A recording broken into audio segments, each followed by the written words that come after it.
Okay, here's a thought.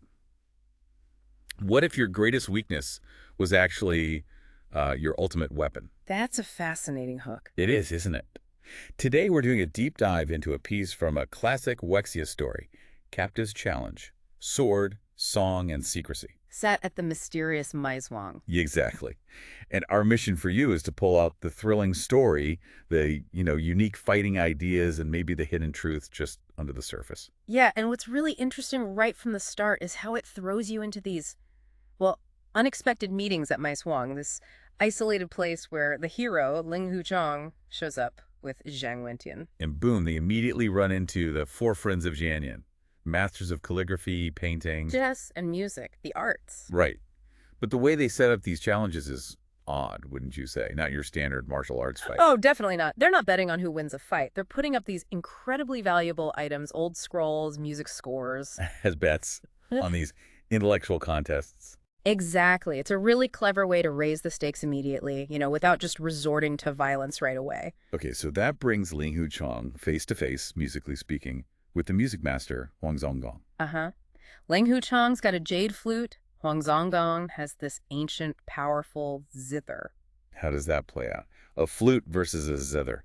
Well, Huang Zonggong uses his signature move, the seven-string formless sword. Now, this isn't about hitting someone. No. No, it's an internal energy thing. He uses the zither sound to mess with the opponent's mind, their inner power, and basically destabilize them. That sounds incredibly dangerous in that world, where internal energy is everything.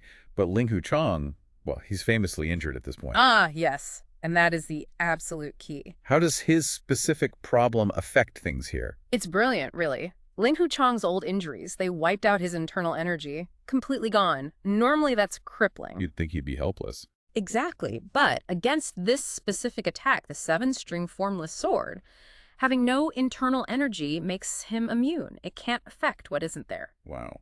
So his biggest problem. Becomes his greatest advantage. It just bounces off him. Huang Zonggong is defeated because Ling Huchong's perceived weakness turns out to be the perfect defense. A total reversal. An amazing twist. Yeah. But the secrets of Maishuang were only just starting to unfold, weren't they? The real secret wasn't above ground. Not even close. Underneath it all, there's this incredibly complex underground prison, multi-layered, full of traps, stretching way out under Westlake. Under the lake. How secure are we talking? Extremely. Multiple heavy iron doors, but also padded wooden doors, which are specifically designed to absorb powerful internal force attacks. You can't just blast your way through. Clever. And it needs 4 different keys to get all the way in. Each of the 4 friends holds one. But who are they keeping down there that needs that kind of security? It's an old master, Ren Waxing. Comes across as crude, maybe a bit rough, but he's incredibly sharp. A top-tier martial artist, chained up down there. Chained up, so the 4 friends. They're not the masters of the place, they're his jailers. That's the big reveal. Jailers. So the whole thing with the bets and challenges? It was all a setup. They were using Shang Wentian's valuable items, the bets, as bait, trying to engineer a fight between Ren Waxing and Ling Huchong, hoping Ren Waxing would win the items back for them, essentially. That's incredibly manipulative. Wow. And Ling Huchong figures this out. He does, and he feels for the prisoner, dislikes the manipulation, so he actually starts subtly provoking the jailers, praising Ren Waxing to kind of, rub it in. Turning the tables a bit, which leads to the actual confrontation, right? Ling Huchong with just a wooden sword versus the chained Ren Waxing. Yeah, and this is less about brute force and more technique versus raw power. Ling Huchong uses his Dugu 9 swords. The technique focused on finding weaknesses. Exactly. It's all about observation, adaptation, exploiting flaws in the moment.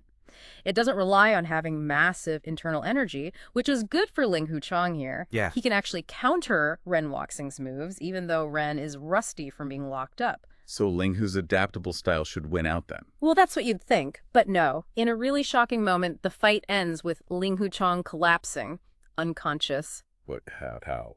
Ren Waxing unleashes this devastating internal art. It's described almost like a roar, pure sound, and overwhelming internal force.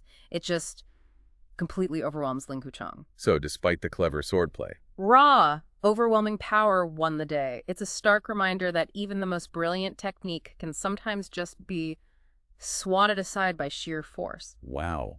This deep dive really showed how weaknesses can become strengths, how looks can be deceiving. And just how deep and varied martial arts mastery can be. It's not always about the fancy moves. Power isn't always obvious, and sometimes the truth is hidden in plain sight or, well, underground. Definitely makes you think. So, a final thought for your listening. In the challenges you face, could there be something you see as a disadvantage that might actually be your most powerful hidden strength, just waiting for the right situation?